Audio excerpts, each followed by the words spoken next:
Welcome back to the Blueprints for Better Benefits. I'm Rodney Mattos Jr. And as always, I'm joined by my dad, Rodney Mattos Sr., founder of Triforta, benefit strategist, and a perpetual thorn in the side of broken healthcare systems everywhere. And over the last few episodes, we've been pretty direct about why the fully insured model is failing employers. We've pulled apart the economics. We've talked about misaligned incentives. And we've spent real time unpacking the fears that show up for HR leaders, legal teams, CFOs, and executive leadership when the words self-funded enter the conversation. But today's episode is a little bit different because this one is for the doers, the employers leaning forward, the leaders saying, okay, we get it. This model isn't sustainable, but what actually happens if we can change it? So this episode is our most practical one yet. We're going to walk through what changes, what doesn't, and what, most importantly, what a well-designed transition really looks like when you move from fully insured to self-funded or a captive model without any chaos, without confusion, and without disrupting your people. And to do that, we need to start where every real transition actually begins. So, Dad, let's start with what I call the crossover moment, right? That point where frustration peaks and the light bulb finally goes on.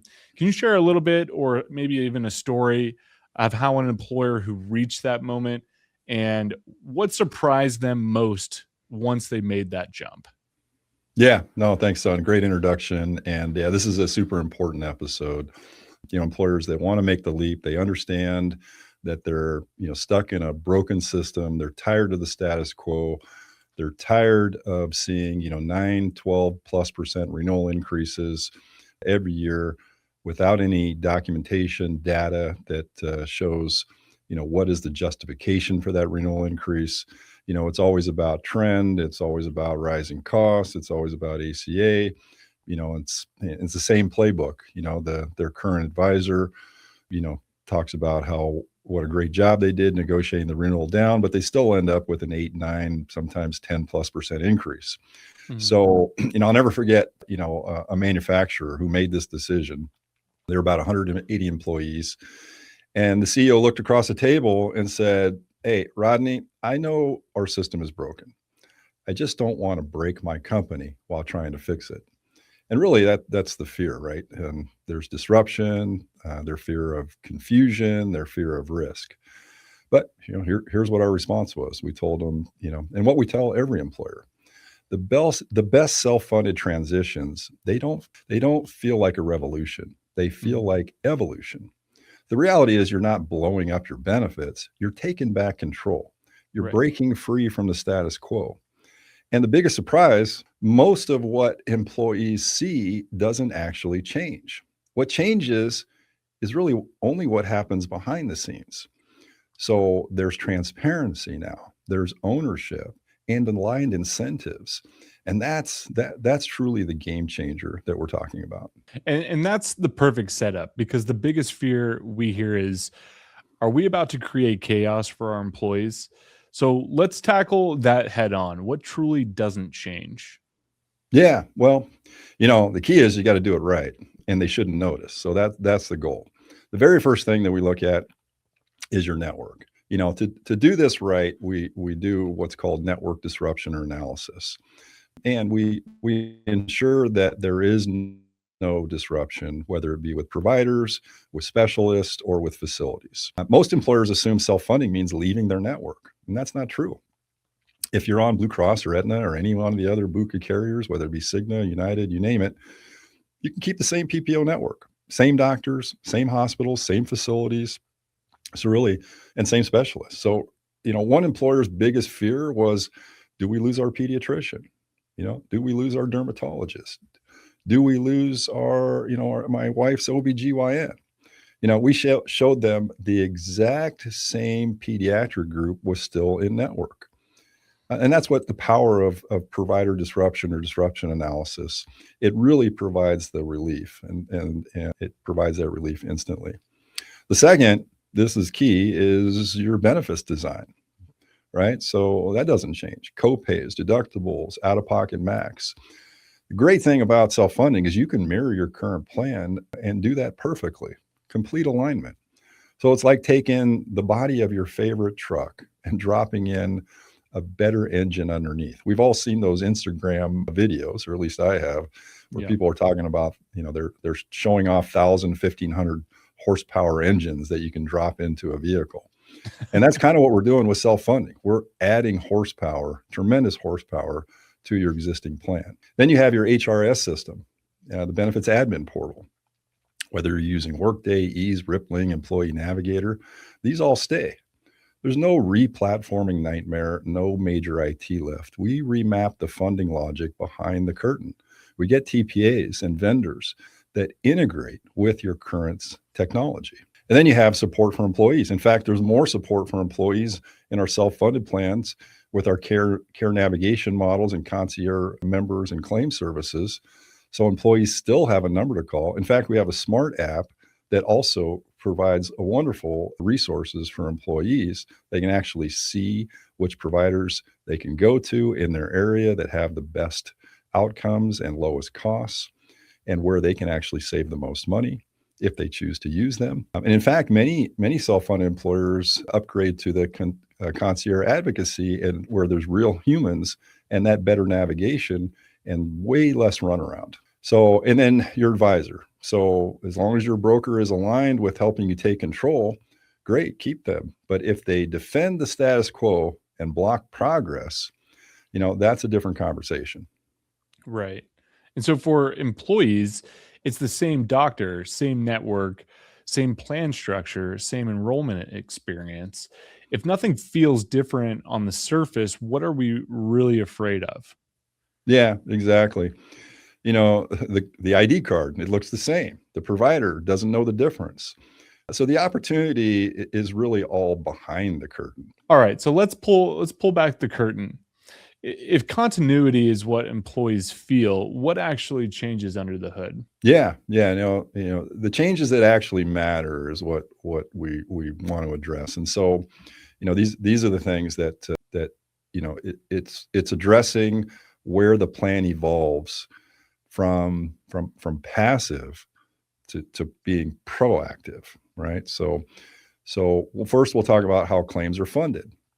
So in that scenario or that situation, instead of paying fixed premiums and hoping for the best, you're paying for the care that happens as it happens. And that's done so with oversight and with complete visibility. Also, what changes? Who keeps the savings? Well, who do you think keeps the savings in a fully insured plan? If you run well, especially, the carrier keeps 100% of the upside. In fact, when the plan runs well, you still get an increase with the fully insured carrier. So we still haven't figured out how that works out, but they find a way to justify it. But in a self-funded, when claims come in under budget, you keep the difference, you keep the delta, and it rolls forward and it buffers future years. And it actually strengthens the structure of your plan. And then the third piece of change is we layer in a stop loss structure. So basically, it's protecting you from large claims. So basically, get a capped expense, just like you do on a fully insured plan. So you set the guardrails, and we make recommendations on specific and aggregate protections. So those are your stop loss limits. And we structure those for you and your group. So have a catastrophic claim, it's covered. Unpredictable spikes, they're buffered. But now you control the reinsurance architecture, not the carrier, and you keep all the upside. All the savings flows directly to the employer's bottom line. And then, this is a big one, pharmacy management. So managing the prescriptions. So the main thing in managing prescriptions, you actually get to control what's on the formulary. So you don't have Big Brother telling you what prescriptions are available to your employees and which ones aren't. And so also, instead of a rebate black box, you can adopt a transparent PBM model where the savings, those manufacturers, and also the manufacturers' rebates flow back to the plan. So there's no hidden spreads and contract language. So that's a huge advantage. This segment is brought to you by the people and platforms that make this show possible. First, Triforta. If you're an employer who's tired of runaway renewals, bloated, fully insured plans, and the feeling that your benefit strategy is working against you instead of for you, then hear us clearly. You do not have to play that game anymore. Help business owners fix broken health insurance. We bring cost containment strategies, self-funded captives, data intelligence, and real-world case studies that routinely save employers 6 and 7 figures without cutting benefits. If you want a benefits plan that actually rewards results, visit triforta.com and download our blueprints for better benefits. And second, Aperionics. If you run an insurance agency and you're still drowning in manual quoting, data entry, or commission reconciliation, you're leaving more than time on the table. You're leaving money. Aperionics is the automation layer built by insurance people for insurance people. AI quoting for carriers that don't have APIs. Instant policy data extraction, commission statement automation, proposal generation in seconds, not hours. Aperionics reduces operating costs and gives teams their time back so they can work at the top of their license. Learn more at aperionics.com. That's APEIRONIX.com. Triforta and Aperionics, 2 companies, 1 united mission. Fix what's broken, elevate what's possible, and help real people thrive. Now let's get back to the show. So we see many employers saving hundreds of thousands of dollars alone on the pass-through PBM, plus getting rebates on top of that for those high-cost prescriptions from the manufacturers. Then the fiduciary role. Yes, the fiduciary responsibility, it increases, not to a huge extent, but the advantages is that you own the plan, right? And that isn't a burden. We consider that a superpower. So you can protect your people better than any carrier ever will. And then last, we talk about this all the time, data. It's important. Real-time data. No more waiting 12, 14 months for a renewal summary or getting, very vague information. You can't see the real details on, what are high cost claims or what are the details of the claims, the premium versus the claims by month, the loss ratio. Most of the time you don't get that detail at all. So now you're getting it, and you're getting that data completely, and you're getting it in real time. So you get a dashboard, you get trend reports, and you get early warning signals. And when you can see it, you can actually act on it. And that's the true advantages. And those are the key differences. So the difference, it's pretty simple, right? Fully insured runs on hope and self-funded runs on visibility. Yeah, right. I mean, you can't measure what you can't see, or you can't manage what you can't see, right? You got to be able to have access to it. So that's it in a nutshell. Yeah. I mean, fully insured really is, hope and a prayer, and you're beholden to what the fully insured carriers are willing to give you in the marketplace. So yeah, you can't manage what you can't measure, and self-funding gives you the ability to measure and get access to that information. Absolutely. Which naturally leads to the next question employers ask. If an employer is leaning in, what does responsible timeline actually look like? Yeah, so if they want to transition the timeline, ideally in 90 to 120 days, that gives us time to really, really dig in, understand what the employers want, show them all their options, make the recommendations, tell them why we're making the recommendations and why other employers are choosing certain scenarios, but also make sure that they know what other alternatives are and what the pros and cons are of those alternatives. So, for the setting up the carrier, the TPA setup, the right pharmacy, the right formulary mapping, the right stop loss and underwriting, and all that finalization. So that comes with the documentation, the business associate agreements, of course, compliance and plan document work. And then, of course, you have employee education and rollout. Of course, we can do it faster than 90 to 120 days, but we always say, go slow now so we can go fast later. And that pace matters most when it comes to the people responsible for execution. And that brings us to HR. This is where the pressure shows up first. How do you manage the people side of change? Yeah. HR always has a concern of like, what do I need to tell my people? And, what are they going to, I'm worried that they're going to have, not be happy with changes. Yeah. So those are valid questions, right? And valid concerns. but that's why we're addressing them. So, we build in a change management playbook for every client. That includes email drafts, right? And the messaging, all hands presentation decks, employee frequently asked questions, a mobile app that gives them access to everything at their fingertips in real time. So that takes the burden off of HR. And then we have concierge service, right? So employees have access to talking to the concierge team instead of, hitting HR with questions and requests for clarity. And then you have open enrollment training videos, live Q&A sessions, and really the message is simple. Your benefits aren't going away. They're just getting smarter.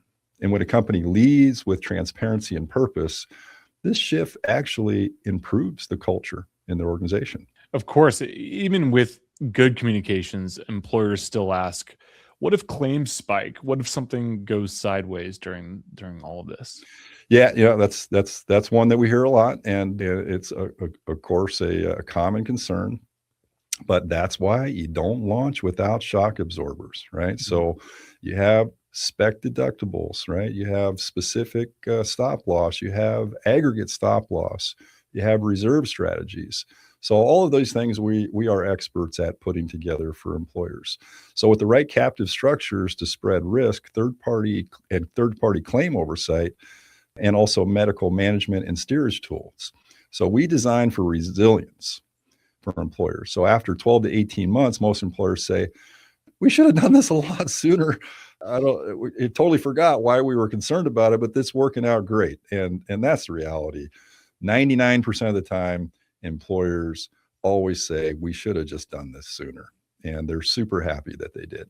Because once stability is designed in, confidence certainly follows, which opens up the door to something bigger. So this isn't just about saving money this year, right? No, not even close. I always say self-funding isn't the destination. It's the starting point. Truly, it is the foundation that allows you to measure, allows you to manage, allows you to constantly improve over time. Again, you can't manage what you can't measure. And each year, your measurement and your ability to make adjustments grows stronger and stronger.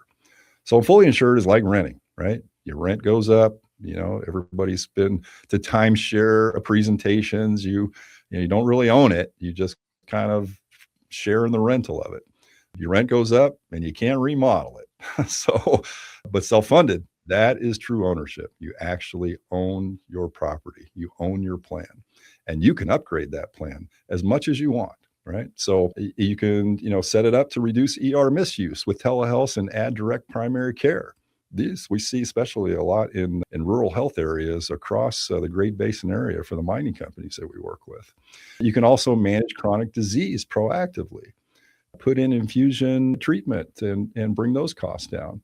You can optimize RX and you get to build reserves, and you stabilize that year to year. You stabilize that year to year volatility. And this is how employers stop reacting and start leading, becoming a proactive plan manager. So which brings us to our final question. How does an employer know it's time? Yeah, when they truly know they're ready, right? So there's some key signals. So kind of feel like I'm repeating the same story over and over, but the signals are, when we see them year after year, renewals feel like a rerun. They're 8 to 12% increases with no real answers. You have 50 plus employees on the plan, right? And finance in your CFO or your CEO is asking, what's driving these rate increases, and how come we can't get line item clarity? Or HR is stuck cutting benefits to fund premiums. We call those performing benedectomies. When the premiums go up, the rates go up, the employer has to make a decision. Do we continue to pay these rising costs, or we try to mitigate that with some plan design changes? So a benedectomy might mean that they have to take away increase the deductible. They have to increase the coinsurance. They have to increase out-of-pocket maximum. So HRs get stuck cutting benefits to fund premiums. So that's a huge signal, right? And then leadership, if they're ready to innovate and stop renting healthcare. So, and we'll say this, the worst time to evaluate is during a renewal panic. The best time to evaluate is now, well before your next renewal. So when you have the time to plan. And that's a great point. And if you were to take nothing else from today's episode, I would just like to point out this. Self-funding isn't the destination. We keep on saying that over and over. It's not where the treasure lies. It's the starting point, right? And because once you own your plan, you gain visibility. And once you can see what's happening, you can measure it, you can manage it, as once said, and improve it one data point at a time. So I just want to thank everybody for listening to today's episode and blueprints for better benefits. If you're considering this transition and want to understand what it looks like for your organization, feel free to reach out to us. There's no pressure, just a partnership. And we'll see you on the next one. Take care.